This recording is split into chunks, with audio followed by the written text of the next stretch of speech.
As a triathlete, you know the importance of having the right tyres on your bike, but have you ever wondered which is better, tube or tubeless tyres? Well, I've ridden and raced extensively with both kinds, and in this video I'll tell you which is best.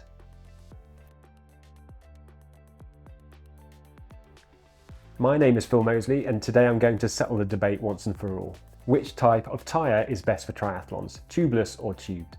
And if you enjoy this video, please do me a huge favour and hit the subscribe button. It makes more difference than you know. The more subscribers we have, the better the videos we can provide for you.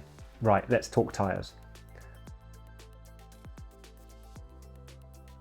Tubeless road tyres first came out in around 2005 and have slowly grown in popularity since then.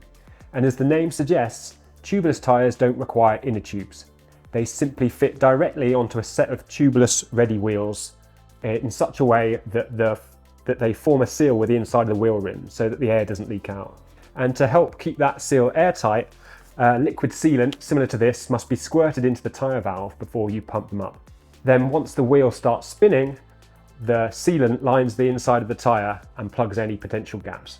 The sealant also does a great job of fixing small punctures while you're riding along. So where previously your tyre would deflate and you'd need to fix it on the roadside, with tubeless tyres you can keep riding, often unaware that a puncture has happened and has self-sealed.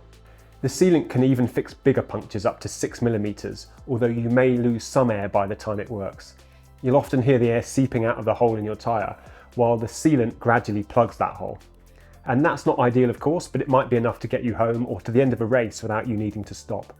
Not all punctures get fixed by the sealant of course, but most of them do, and that makes life a lot easier. Before tubeless tyres on road bikes became a thing, most people used clincher tyres with inner tubes like this. In fact, they still do. I bet most of you watching this have clincher tyres with inner tubes on at least one of your bikes. You can also get tubular tyres or tubs, which are like a tyre and an inner tube combined into one that you glue or tape to your wheel rims.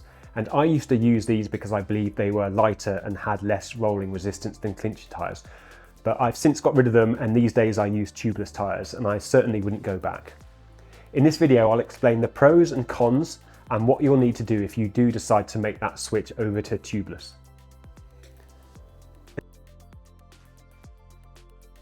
Let's talk about the advantages of tubeless tyres first, and to my mind there are three big ones. 1. Fewer punctures. As I've already mentioned, the biggest advantage of tubeless tyres is that you get fewer punctures. Not only does the sealant in your tyres fix small holes as you ride, but tubeless tyres don't suffer from pinch flats in the way that inner tubes do. Pinch flats, or snake bites as they're sometimes known, occur when your inner tube gets punctured on both sides by the edges of your wheel rim, and that's usually as a result of hitting a curb or a hole or a rock. So that's a kind of puncture that you'll probably never experience again, which really reduces your chances of getting one at all. It all means you'll spend far less time on the roadside messing around with your inner tubes or trying to find a flint or a thorn that caused the puncture in the first place. For me, that peace of mind has been a real game changer, especially in triathlons where I now feel far less anxious about mid-race punctures. It also means you don't have to carry as much spare stuff, such as inner tubes or spare tubular tyres. These days in a race I just carry a mini pump or a CO2 quick fill or two and a Stan's tubeless repair dart tool. And if I get a puncture that doesn't self-seal, I use the Stan's tool to plug the hole before inflating the tyre again. However, if you want to cover all eventualities, you can still carry a spare inner tube too, because an inner tube will fit into a tubeless ready tyre when all else fails. 2. Less rolling resistance. So what else is good about tubeless tyres? Well, they have lower rolling resistance than clincher tyres, which means that typically you would need to pedal fractionally harder to overcome the resistance of a clincher tyre compared to a tubular tyre. We're only talking about 2 or 3 watts difference here, but it's another tick in the box for tubeless. 3. Increased comfort. You probably heard me referring to pinch flats earlier and how you don't get them with tubeless tyres. Well, the other advantage of that is that it means you can use lower tyre pressures without increasing your puncture risk. This results in a smoother and potentially faster ride because your tyres can deflect and smooth out all the imperfections on the road. I have a set of Zip 404 Firecrest wheels on my triathlon bike, and according to the tyre pressure calculator on the Zip website, the optimal pressure is only 65 psi. Compare that to when I used to ride tubular tyres and I'd be pumping those up to around 100 psi. With tubeless, you also have the option to fit wider tyres like these, which are a 32, because they accommodate lower pressures. And again, that will just smooth out the vibrations of the road surface and make your ride faster and more comfortable. So tubeless tyres are great, but there are some downsides worth mentioning. One is that they go flat if left. So if you don't ride your bike regularly, it's likely that your tubeless tyres will have gone flat in between rides. That's because when the wheels are stationary, the sealant drips down to the bottom of the tyre, which means it no longer provides a seal between the tyre and the rim, and the air gradually seeps out. It's not a problem, you just spin the wheels to get the sealant to coat them again, and then you pump them up again. But it can be annoying at times, especially if you're in a rush and you want to get out on your bike and you go to it and the tyres have gone down. But for me, the biggest disadvantage of tubeless tyres is that the valves eventually get gummed up by the sealant. So you can see the valve here. The sealant is like a liquid, and when it comes into contact with air, it thickens and goes rubbery. Inevitably, some of it will seep into these valves and come into contact with the outside air or from your pump. And as a result, sometimes I have difficulty undoing the silver screw on my Presta valves. I've broken one or two in the process and had to get 2 others replaced eventually. I've been told that some sealants are better than others for gumming up the valves, so maybe I've just been using the wrong ones, but either way, it has been irritating. Aside from those 2 minor gripes, I can't think of any significant downsides, aside from perhaps the hassle and expense of switching over from clincher tyres to tubeless, and the learning curve as you deal with your first tubeless puncture.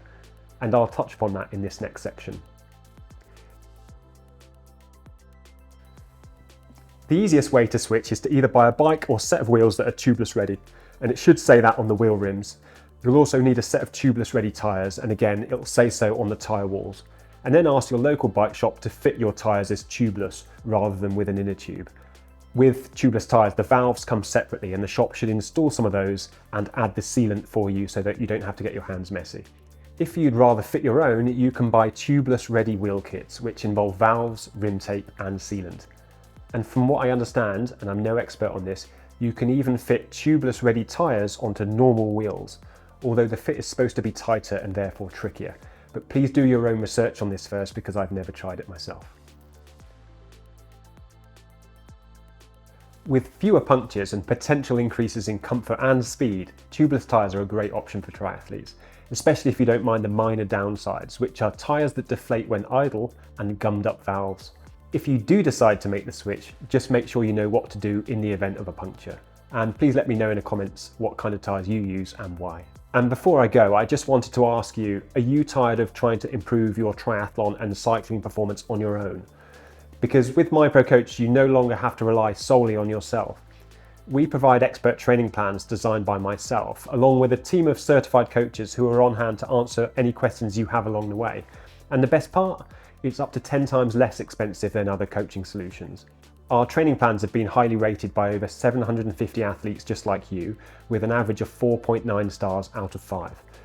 Don't waste any more time and money trying to do it alone when we can offer proven results at a fraction of the cost. Join the thousands who've already taken their performance to new heights with MyProCoach.